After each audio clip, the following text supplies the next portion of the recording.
Hello patients and welcome to one more segment. ये segments मैं आप लोगों के एजुकेशनल पर्पस के लिए बना रही हूँ ताकि आप लोगों को हर चीज़ के लिए हम लोगों के पास आने की ज़रूरत ना पड़े। कुछ चीज़ों के लिए आप लोग पहले से सतर्क हों, कुछ चीज़ों आपको पहले से मालूम हो, और उसके बाद भी अगर आप किसी प्रॉब्लम में फंस जाते हैं तो डेफिनेटली हम लोग यहाँ पर हैं आप लोग की मदद करने के लिए।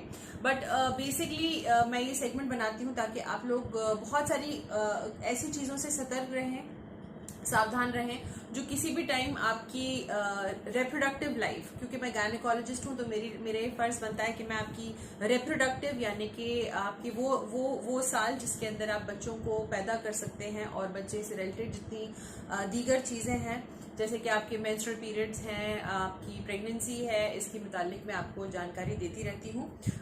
आज एक का सेगमेंट मैंने इसी जानकारी को थोड़ा सा और आगे लेके जाने की कोशिश करी है एंड आज मैं बात करना चाहती हूँ आप लोगों से एक्टोपिक प्रेगनेंसी के बारे में।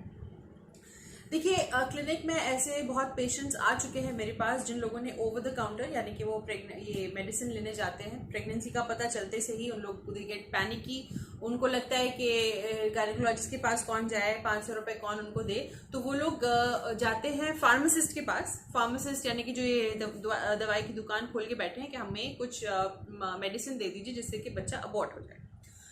और ये इंडिया में ही होता है कि फार्मासिस्ट जो है उठा के वो बच्चा अबॉर्ट करने के लिए दवाई दे देते हैं जो कि वो लोग ले लेते हैं अनसुपरवाइज्ड और उसके बाद प्रॉब्लम में फंस जाते हैं।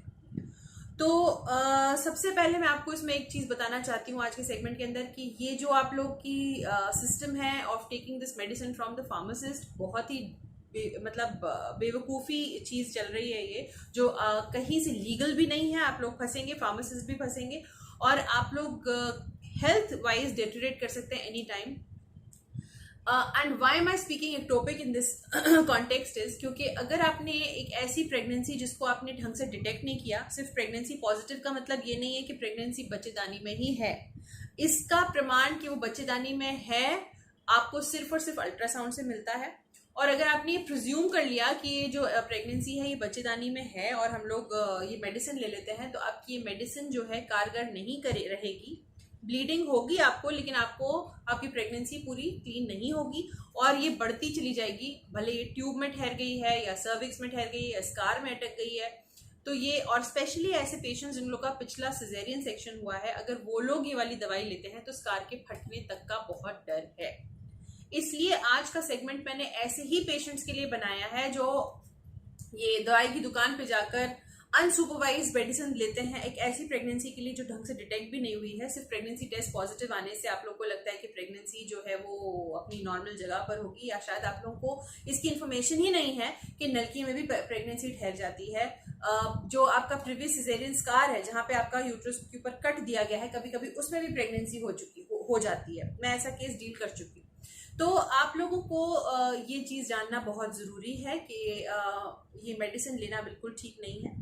ऐसे पेशेंट्स भी मेरे पास आए जो 4-4, 5-5 बार ऐसी गोलियां ले चुके हैं, लेकिन छठे बार में बुरी तरह से फंस गए। इतनी बुरी तरह से कि उनको ब्लीडिंग हुए चले जा रही है फ्रॉम अ लॉन्ग टाइम, उनका हीमोग्लोबिन लो आ गया है। हम लोग के पास जब वो आते हैं तो बहुत ही बुरी हालत में आते हैं।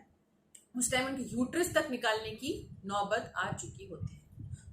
ये सेगमेंट आज मैं डेडिकेट करना चाहती हूँ ऐसे पेशेंट्स को जिन लोगों को ऐसा लगता है कि कॉन्ट्रासेप्शन जैसी कोई चीज़ दुनिया में है नहीं। हम लोगों को कभी भी, हम जब प्रेग्नेंट हो जाए तो this is the way to go. There are many ways जिससे आपको प्रेगनेंसी अगर नहीं चाहिए तो वो रुक सकती है, और अगर ठहर गई है तो आप लोगों से मेरी ये रिक्वेस्ट है कि आप लोग अपने नज़दीकी गायनेकोलॉजिस्ट को दिखाएं जो डिग्री है, जिनके पास, जो सालों से ये चीज़ों को देख रहे हैं, इस तरह के केसेस को मैनेज करने का उनके पास तजुर्बा है।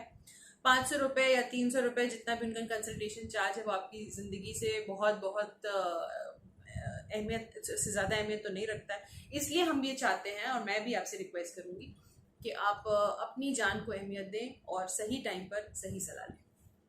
Thank you so much.